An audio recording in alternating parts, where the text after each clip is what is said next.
Imagine you're living in Jakarta with 10 million other people. You're in your apartment and you see a crack. It's not a big crack, it's just the slightest crack in your wall, but you've never noticed it before. And then you decide to go to the supermarket later on, where the land is very uneven and you have trouble walking on it. On the way home, you see an abandoned building in which the first floor is flooded. In Jakarta, this kind of thing is normal, with the cracks in the walls and the uneven pavement at the supermarket, but you start to ask yourself, why? So subsidence is the sinking of land due to the compaction of the soil and the rock underground. If you want to think of it like a water bottle, the water is helping keep the bottle from collapsing, just like with everything underground.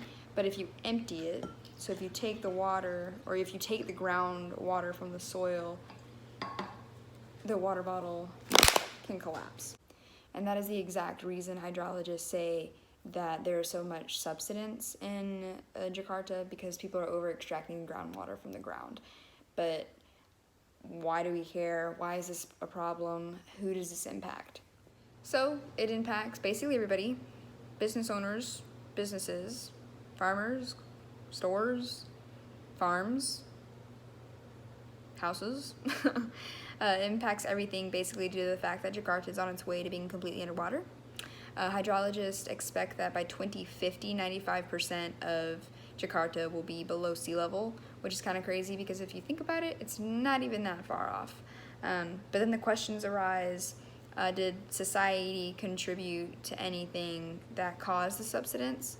And the answer is yes, a couple of things caused it. First, it's super congested in Jakarta.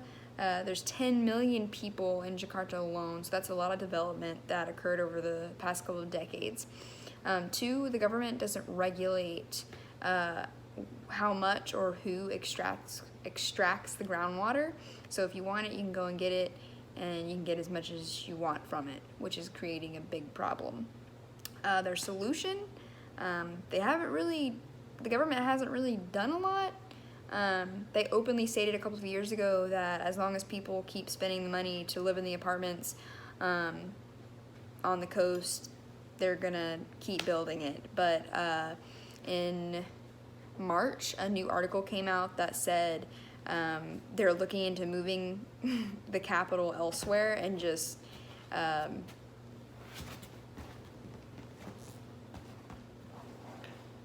they're thinking about attempting to relocate everybody off the island anyway, which wouldn't happen for another couple of years, but that's the only solution that they've talked about thus far. Copper and I hope you enjoyed this video. The bibliography will be in the information section on YouTube, so if you have any questions, just let us know.